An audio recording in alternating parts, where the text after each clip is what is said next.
నమస్తే, welcome to our channel. నేను సౌజన్య.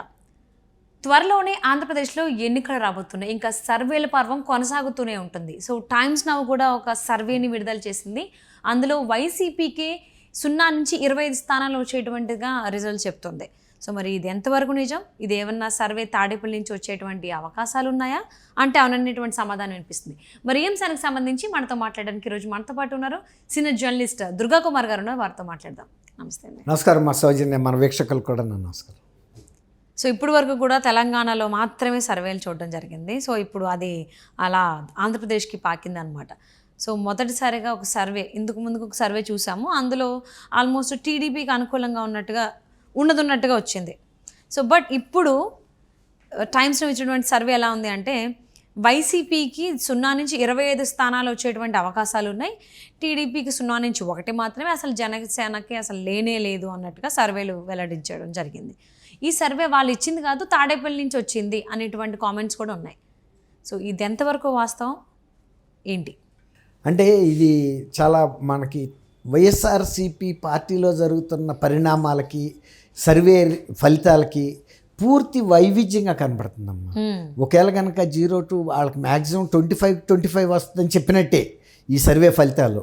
అలాగే తెలుగుదేశానికి 0 అని చెప్పినట్టే 1 అనేది వేస్ట్ మాట, అది లేదు.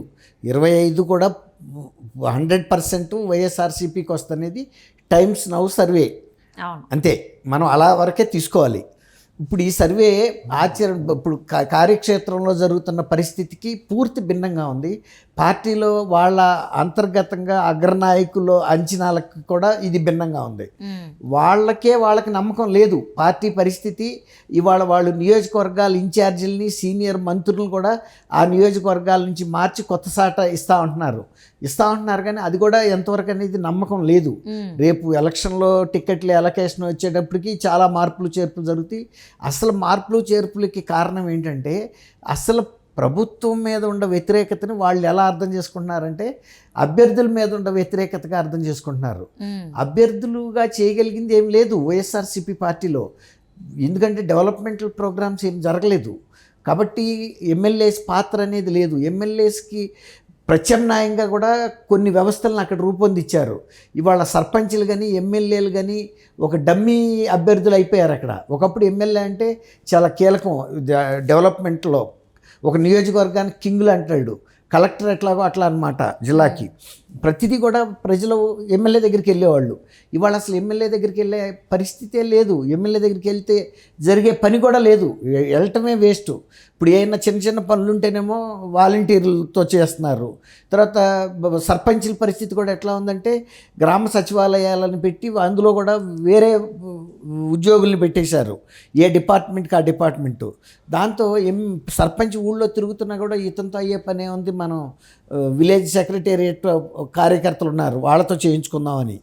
అట్లా వీళ్ళిద్దరు కూడా ఒక డమ్మీ క్యాండిడేట్స్ అయిపోయిన పరిస్థితిగా కనపడుతుంది. దీంతో వాళ్ళు అసలు మనం పోటీ చేసినా ఈసారి గెలుస్తాము అనే నమ్మకం చాలామందికి లేదు. ఎందుకంటే ప్రజలు కూడా అసంతృప్తితో ఉన్నారు. ఏం డెవలప్మెంట్ చేశాడు? మొన్న గడపకి వెళ్ళేటప్పుడు తిప్పికొట్టారు. మొన్న సాధికారత యాత్ర అని బస్సు యాత్ర చేస్తే బస్సు యాత్ర తుస్సుమంది, ఎవడు కూడా ఆదరించలేదు, రాలేదు. ఎందుకంటే అసలు గడపకి వెళ్ళినప్పుడు ఎమ్మెల్యేస్ని, మినిస్టర్స్ని నిలదీసి అడిగారు. అసలు ఇప్పుడు ప్రజాప్రతినిధులు గ్రామాల్లో పర్యటించేటప్పుడు పోలీసు బందోబస్తులు పెట్టుకుని వెళ్ళాల్సిన అవసరం ఏంటి అసలు? ఇప్పుడు వాళ్ళు ప్రజల చేత ఎన్నిక కాబడ్డారు. ప్రజలకు ఏమైనా వాళ్ళ సమస్యలు ఉంటే అడిగే హక్కు ప్రజలకు ఉంది. వాళ్ళిద్దరూ ఒక స్నేహభావంగా మాట్లాడుకుంటారు, లేదు కొంచెం హార్ష్గా మాట్లాడుకున్నా, కొంచెం కఠినంగా మాట్లాడుకున్నా తిప్పి చెప్పుకుంటారు ఒకళ్ళనొకళ్ళు. మళ్ళీ రేపు వాళ్ళు ఓట్లు వేయాలి, వీళ్ళు గెలవాలి కదా. పోలీస్ బందోబస్తుతో వెళ్ళారు. అసలు కొంతమంది ఎమ్మెల్యేలను అయితే అసలు ఓటర్లు అసలు నువ్వు మా ఇంటికి ఎందుకు వచ్చావని అడిగారు. ఎందుకంటే నువ్వు అసలు రాజధాని ఏదనేది చెప్పు నువ్వు ఫస్ట్ అని అడిగితే నీళ్ళు నమ్మలేరు సీనియర్ ఎమ్మెల్యేస్ కూడా. ఏం చెబుతారు రాజధాని ఏది అంటే? ఆంధ్రప్రదేశ్ ప్రజల దగ్గర నుంచి ఇప్పుడున్నటువంటి ప్రభుత్వం మీద ప్రతి చోట కూడా వ్యతిరేకతే కనిపిస్తూ ఉంది కదా. కానీ టైమ్స్ నౌ సర్వే ఎందుకు ఆల్మోస్ట్ 25 సీట్స్ వైసీపీకి వస్తాయని చెప్తోంది? అంటే ఇది కేవలం తాడేపల్లి ప్యాలెస్ నుంచి వారికి అనుసరణలోనే జరిగినటువంటి సర్వే, వాళ్ళు ఎలా చెప్తే అలా ఇచ్చినటువంటి సర్వే వల్ల ఎలా వచ్చింది అనుకోవచ్చా? ఇది నిజంగా వాస్తవమా లేకపోతే? వాస్తవం కాదు మా, పూర్తి నేను ఫస్ట్లోనే చెప్పా కదా, పూర్తి భిన్నంగా ఉంది. వాళ్ళ పార్టీ నాయకుల అంచనాలకి, పార్టీకి ప్రజల నుంచి వస్తున్న స్పందనకి, కార్యక్షేత్రంలో ఉన్న ప్రజల వాతావరణానికి, ప్రభుత్వ వ్యతిరేకతకి భిన్నంగా 25కి 25 వస్తాయంటే నా పేపర్ నేను దిద్దుకుని నే మార్కులు వేసుకున్నట్టు ఉంది ఇది.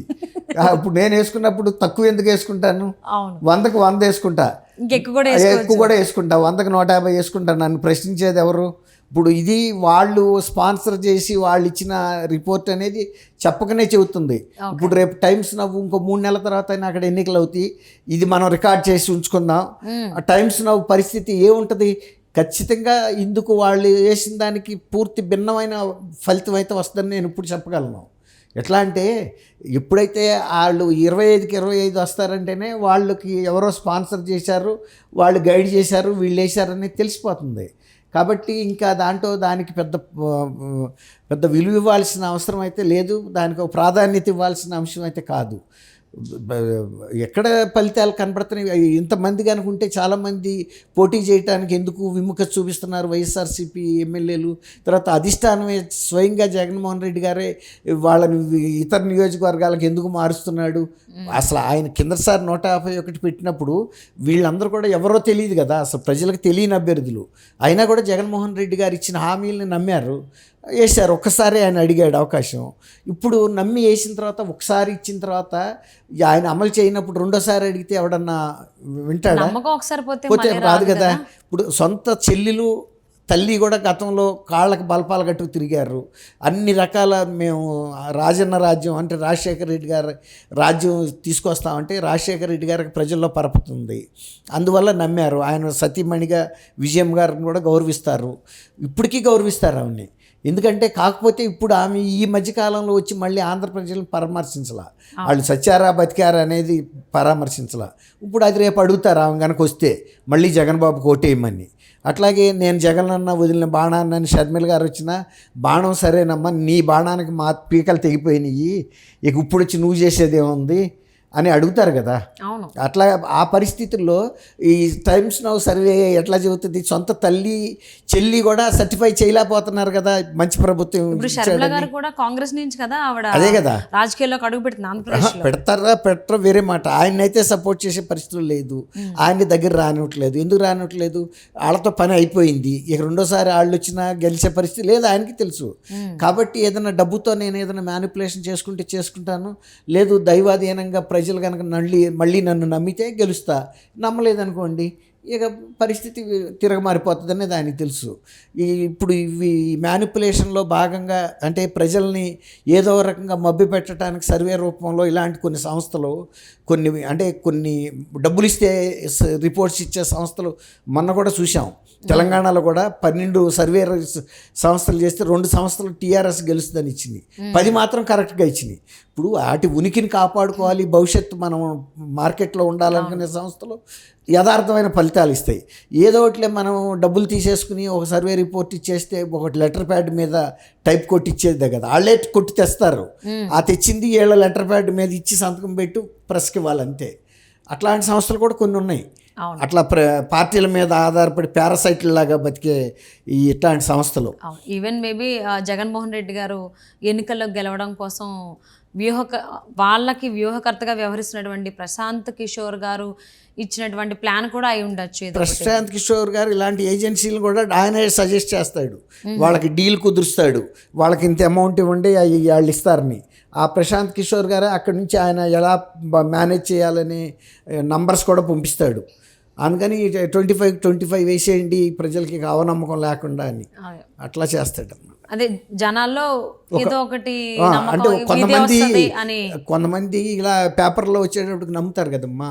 అట్లా ఇవన్నీ మళ్ళీ స్టార్ట్ అయింది 2019లో ఎలా అయితే జనాలని మభ్యపెట్టడానికి ప్రయత్నించారో అదే ప్రయత్నం మళ్ళీ ఇప్పుడు కూడా మొదలెట్టేశారు ఆల్రెడీ. సో మరి జనాల మభ్యలో అందుకే కదా మాయలో పడతారా? అందుకే కదా తెలుగుదేశం అధినేతను ఇప్పుడు అరెస్ట్ చేసి ఆయన ఒక అవినీతి పరుడని ముద్రేయటానికి జైల్లో పెట్టించడం ఇవన్నీ కూడా అందులో భాగమే. అంటే ఎవరెన్ని ప్రయత్నాలు చేసినా ఎవరేంటని చెప్పేసి అని ఆలోచన ఉన్నప్పుడు ఎవరైనా చెప్పినా నమ్మరు జనాలు. సో వాళ్ళేం ఒకసారి పొరపాటు చేసింది, రెండోసారి అయితే తెలిసి పొరపాట్లు చేయరు కాబట్టి. సో చూద్దామండి ఏం చేస్తారు, ఇంకెన్ని ఇలాంటి వ్యూహాలు సర్వేలు చూస్తామో రాబోయేటువంటి రోజుల్లో.